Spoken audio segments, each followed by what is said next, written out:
mengamalkan ilmu-ilmunya, dan terkhusus kepada keluarga besar Bapak Prapriatno, Ibu Haya, Ibu Sari. Marilah kita berdoa agar beliau beserta keluarga besar senantiasa diistiqomahkan, diganti setiap pengorbanan ya dengan ganti yang berlimpah ruah, berlipat ganda. Baik Bapak dan Ibu sekalian yang saya hormati, pada malam hari ini saya ingin membahas sedikit tentang eh, bagaimana kita selaku murid menanggapi setiap apa-apa isu yang kita dapati di luar, terutama tentang tasawuf, dan bagaimana kita menanggapi orang-orang yang gagal paham terhadap tasawuf, terhadap Abah Awas, terhadap Thariqah Qadiriyah Naksabandiyah. Jadi Bapak Ibu sekalian, jadi seringkali kita mendengar sebuah kalimat yang bagi seseorang mungkin terlihat sangat berat, yaitu bagi seseorang yang belum sampai kepada tingkatan ma'rifat mengenal Allah. Tentu orang itu adalah orang yang belum mendapatkan talqin zikir dari seorang guru rohani yang memiliki sanad hingga sampai kepada Rasulullah. Nah, tentu bagi orang-orang yang seperti ini, setiap kata, setiap kalimah, setiap maklumat dari Syekh Mursyid tentu akan tertolak. Nah, kenapa? Kenapa bisa sampai tertolak? Padahal sama-sama punya telinga, sama-sama bisa mendengar. Kenapa banyak orang yang langsung bereaksi, langsung mencemooh? Padahal mereka belum sama sekali mempelajari hakikat talqin. Mempelajari talqin saja tidak, apalagi ditalqin. Apalagi duduk bersama-sama dengan Syekh Mursyid. Atau jangankan duduk bersama Syekh Mursyid, duduk bersama para ahli tasawuf. Atau duduk bersama murid-muridnya saja pun belum tentu. Belum pernah membahas kitab-kitab para ulama tentang tasgatun nafs, tentang tasawuf, tentang apa thariqah. Nah, Bapak Ibu sekalian, Allah sudah mengingatkan bahwa tidak semua manusia itu memiliki kemampuan untuk memahami hakikat. Dalam surat Al-A'raf ayat 179 tertulis, dan mereka punya hati tetapi tidak dipergunakan untuk memahami. Nah, ayat ini menarik. Allah tidak mengatakan manusia itu tidak memiliki akal. Mereka dikatakan memiliki hati, tetapi hati itu tidak berfungsi sebagaimana mestinya. Nah, ini yang menjadi pembahasan di beberapa kitab tasawuf sebetulnya. Dibahas oleh para ulama tasawuf. Imam Ghazali dalam kitab Ihya Ulumuddinnya menjelaskan bahwa hati ini bukan sekedar organ jasmani, tetapi juga pusat penerimaan cahaya hidayah. Jadi ketika hati tertutup oleh nafsu, tertutup oleh kesombongan dan cinta dunia, maka ilmu yang masuk itu hanya berhenti di kepala. Itu tidak turun menjadi keyakinan. Nah, karena itu kita melihat ada orang yang hafal begitu banyak ayat dan hadis, tapi ketika menghadapi ujian sedikit saja, itu langsung putus asa. Ada yang mampu berdebat tentang tauhid berjam-jam, tapi ketika sakit seluruh harapannya itu hanya bergantung pada obat dan manusia. Bukan berarti berobat itu tidak penting. Bukan berarti ikhtiar mendatangi seorang dokter itu tidak penting. Tapi justru apa namanya perintah Rasulullah dalam hadisnya jelas, berobatlah kalian karena Allah tidak menurunkan penyakit kecuali menurunkan pula obatnya. Jadi seorang mukmin itu memahami bahwa obat ini hanyalah sebagai sebab aja, asbab saja, asbab kesembuhan. Tetapi hakikatnya yang menyembuhkan adalah Allah. Nabi Ibrahim dalam surat Asy-Syu'ara ayat 80. Dan apabila aku sakit, dialah yang menyembuhkan aku. Nah, perhatikan, Nabi Ibrahim tidak mengatakan dokter yang menyembuhkan, tetapi apa Allah yang menyembuhkan. Ini perbedaan ilmu yang berada di kepala dengan ilmu yang sudah ada di dalam hati. Seseorang boleh saja mengetahui ayat tersebut, hafal di luar kepala sejak kecil, tetapi apakah dia sudah merasakan maknanya? Nah, ini yang dikorek oleh para ulama tasawuf. Jadi ilmu itu ada beberapa tingkatan, Bapak Ibu. Ada ilmu yakin, yaitu mengetahui, hanya mengetahui dalil saja. Ada juga ainul yakin, dia mengetahui karena menyaksikan tanda-tandanya. Ada hakul yakin. Hakul yakin ini apa? Keyakinan yang sudah menjadi pengalaman ruhani. Nah, ini dalam surat At-Takasur, Allah menjelaskan ketiga-tiganya ini. Jadi mengenal Allah itu bukan sekedar mengenal nama-namanya, hafal nama-namanya, tidak. Tidak hanya hafal Asmaul Husna, tetapi bagaimana hati ini benar-benar merasakan kehadiran Allah dalam setiap keadaan kita.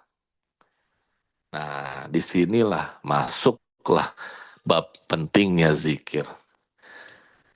Dalam Al-Ahzab ayat 41, Allah berfirman, wahai orang-orang yang beriman, berzikirlah kepada Allah dengan zikir yang sebanyak-banyaknya. Nah, kenapa Allah tidak mengatakan berpikirlah sebanyak-banyaknya?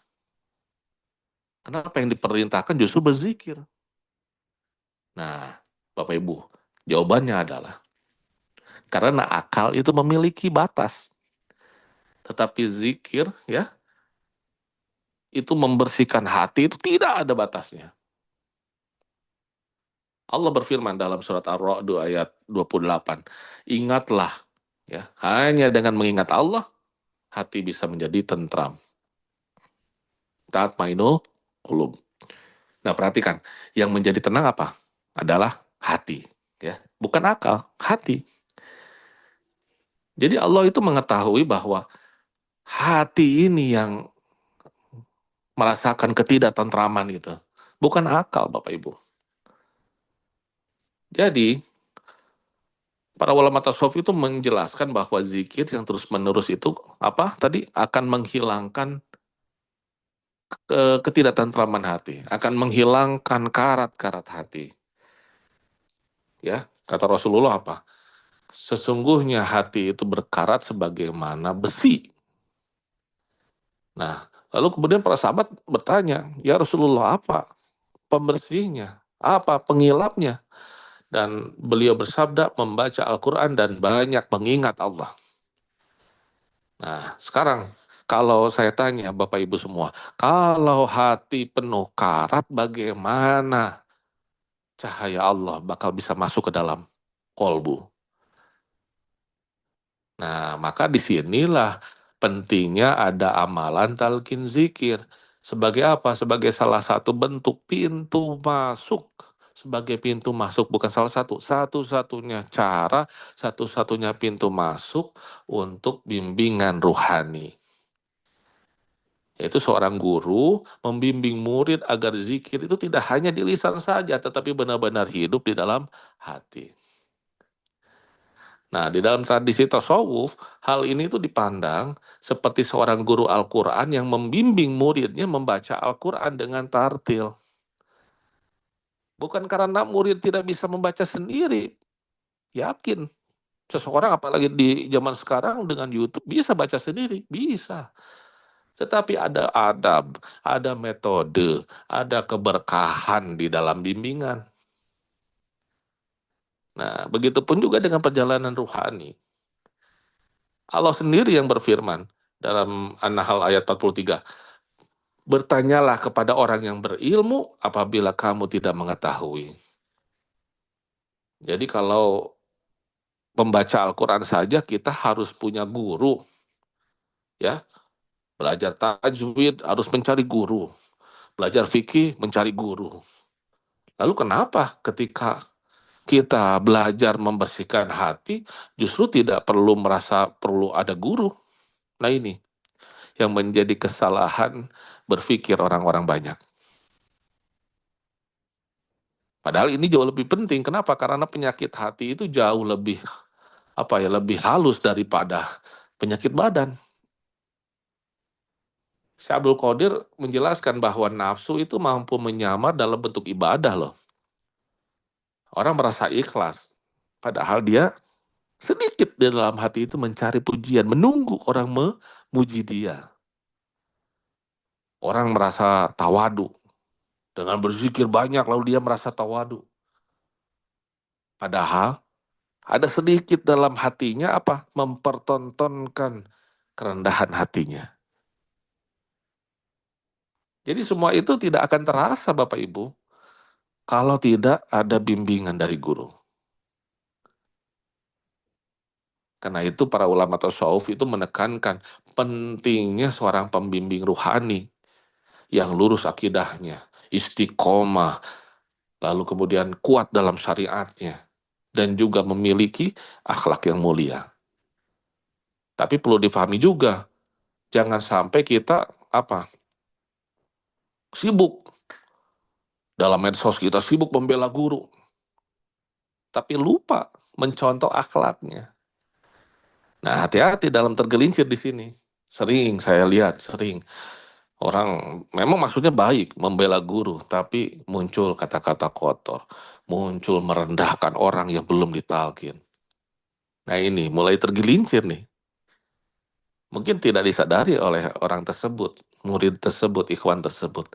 Tetapi bagi yang bisa melihat, yang bisa merasakan, oh ini dia. Di situ tipu daya setan mulai bermain. Jadi Bapak Ibu sekalian, bolehlah kita membela guru, bahkan wajib membela guru, tetapi ingat, kita harus berkaca kepada akhlak guru. Lihat bagaimana akhlak guru dalam menghadapi hinaan-hinaan, cercaan-cercaan, seperti itu. Jangan sampai kita berbangga hati sudah ditalkin, tetapi masih mudah mencaci orang yang belum ditalkin. Karena apa? Karena buah zikir itu bukan banyak bicara, Bapak Ibu. Buah zikir itu adalah akhlak. Semakin seseorang dekat kepada Allah, maka semakin lembut lisannya. Semakin luas dadanya, semakin mudah untuk memaafkan. Allah berfirman kepada Nabi Musa, ketika Nabi Musa dan Nabi Harun menghadapi Fir'aun, maka berbicaralah kepadanya dengan kata-kata yang lemah lembut. Jadi Fir'aun yang segitu kejamnya masih diperintahkan oleh Allah kepada Musa untuk berkata yang lembut. Ini kepada Fir'aun, apalagi kepada saudara kita sesama Islam, hanya karena dia tidak ditalkin atau belum ditalkin, hanya karena dia tidak faham kepada tasawuf, lalu kemudian kita hina, kita cerca, kita rendahkan. Nah ini juga banyak terjadi pada tetangga sebelah. Tetangga sebelah yang katakanlah hijrah, tetapi kemudian ternyata merendahkan mereka yang tidak semanhaj, tidak semazhab, tidak sepemahaman. Nah, kalau kita sudah punya guru, maka kita berkaca kepada guru bagaimana guru menghadapi, merespon setiap hinaan, cercaan. Jadi kalau ada yang mengejek guru, kalau ada yang mengejek tarekat, maka jangan dibalas dengan kebencian. Boleh menjelaskan, boleh menerangkan dalil, berikan dalil, tetapi pakai adab. Karena hidayah itu bukan hasil debat, Bapak Ibu. Tetapi hidayah itu murni pemberian Allah, hak prerogatif Allah. Dalam surat Al-Qasas ayat 56, Allah berfirman, sesungguhnya engkau tidak dapat memberi petunjuk kepada siapa saja yang engkau cintai. Tetapi Allah memberi petunjuk kepada siapa yang Dia kehendaki. Jadi Allah itu yang punya hak. Lalu bagaimana? Apa tugas untuk kita dong? Kalau Allah ternyata yang punya hak. Tugas kita mah memperbaiki diri sendiri. Kalau hati kita benar-benar hidup, maka orang akan melihat akhlak kita. Mereka akan bertanya, ih kenapa orang ini kok tenang banget? Kenapa orang ini kok stabil? Kenapa orang ini kok bisa tetap sabar? Bisa tetap ridho, padahal udah kehilangan banyak. Nah, itulah dakwah yang paling kuat. Dakwahnya Rasulullah tuh di situ. Jadi bukan hanya dengan lisan, tetapi dengan cahaya akhlak yang mulia. Nah, ini dalam tasawuf ini apa sering diungkapkan, dikenal ungkapan bahwa keadaan seorang murid seringkali lebih fasih daripada perkataannya. Artinya apa? Artinya orang itu akan lebih mudah percaya kepada perilaku si murid daripada kepada ceramahnya, daripada dalil-dalil yang diungkapkan oleh si murid tersebut. Jadi Bapak Ibu sekalian, mari kita memperbanyak zikir, memperbanyak niat, menjaga adab kepada guru, juga menjaga adab kita kepada sesama muslim, kepada seluruh makhluk, bahkan yang berbeda pendapat sekalipun. Kalau ada yang belum memahami perjalanan ruhani yang kita tempuh, ya doakan saja mereka. Kalau ada yang mengejek, balas dengan doa. Kalau ada yang salah faham, jelaskan dengan lemah lembut, dengan kasih sayang. Karena tujuan tasawuf itu bukan untuk memenangkan perdebatan. Tujuan tasawuf itu adalah membersihkan hati agar semakin mengenal Allah, semakin mencintai Rasulullah, semakin kokoh dalam menjalani syariat, semakin baik akhlaknya kepada seluruh manusia. Semoga Allah membersihkan hati kita semua, menjadikan zikir kita hidup dan abadi, menguatkan langkah kita dalam mengikuti guru, mengikuti Al-Quran, mengikuti hadis, dan tidak lupa kita selalu menghiasi diri kita dengan akhlak para nabi, akhlak para sidikin, para syuhada, para orang-orang soleh, para ahlul silsilah, dan guru kita, Abah Haus. Sekian yang bisa saya sampaikan, semoga bermanfaat. Assalamualaikum warahmatullahi wabarakatuh. Waalaikumsalam warahmatullahi